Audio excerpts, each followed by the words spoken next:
Many years ago, the water on the river rippled. It rippled and rolled, and out of the water came a beaver.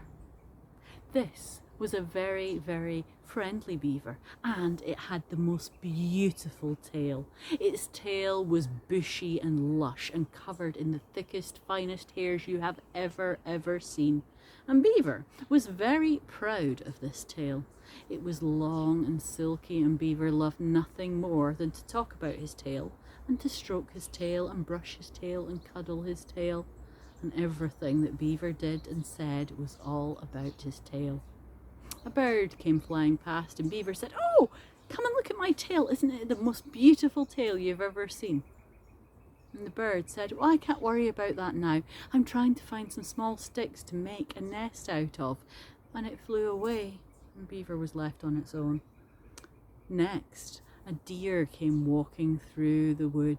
And Beaver said, "Oh, deer, come over, come and have a look at my tail. Is this not the most beautiful tail you have ever seen? Is it not the finest tail that you have ever seen?" And Deer said, "Oh, Beaver, I can't be doing with that just now. I have to find some nice fresh shoots and green grass to eat so that my children can eat." And she walked away through the woods trying to find a clearing. Dragonfly flew past next, and Beaver said, "Oh, Dragonfly, look at my tail. Isn't it the most beautiful tail you have ever seen in your whole entire life?" And Dragonfly said, "I'm too busy to think about tails. I have to find a nice calm pool of water so that I can lay my eggs." And she flew away. Beaver was sad and walked down to the river. He walked down to the river and looked in, and there were the fish. And he said, "Fish, fish, come and look at my tail. Is this not the most beautiful tail you have ever seen in all your life? It is long and sleek and beautiful." And the fish said, "We are too busy to think about your tail, Beaver.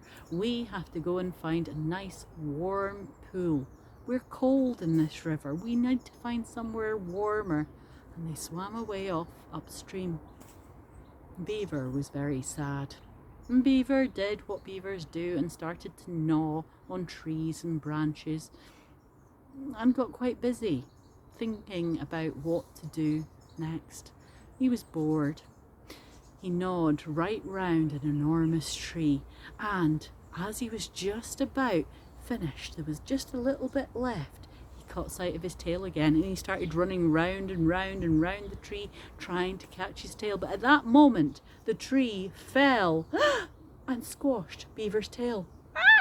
He was stuck. He didn't know what to do, so he pulled and pulled and wriggled and wriggled and wriggled and wriggled and wriggled, and pop! Out came Beaver. But his tail was no longer long and lush and covered in hair. It was no longer the sleek, beautiful, furry thing that it had been. It was flat. It was flat and leathery and looked awful, and Beaver was so sad. Beaver went and hid and didn't know what to do.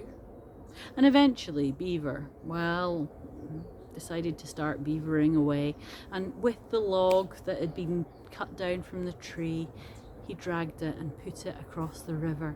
And then he felled more and more and more trees and branches until he'd made a dam and made a little swimming pool. And as he was doing this, he realised that actually his tail was perfect for a paddle and a rudder, and he could steer himself through the water much more easily than he could before. The fish came swimming back down the river again. They discovered that there was a pool there that was nice and warm. The water behind it had warmed up to just the right temperature that they were able to lay their eggs. So they stayed and they chatted with Beaver. And Dragonfly came back, and she laid her eggs in the pond as well, and she stayed to talk to Beaver. The bird flew past, and the bird discovered that there was lots of twigs and bits of wood lying around that it could then make its nest out of. So she decided to stay and stop and talk to Beaver. And the deer came wandering back past, trying to find things to browse. And there was all the shoots and grass had grown up in the clearing round about where Beaver had cut down the trees. She was so happy. And not only that, but Beaver was happy, because now while he didn't have his long, lush, beautiful tail, he had a much more practical tail, and he had lots of friends to share the place with.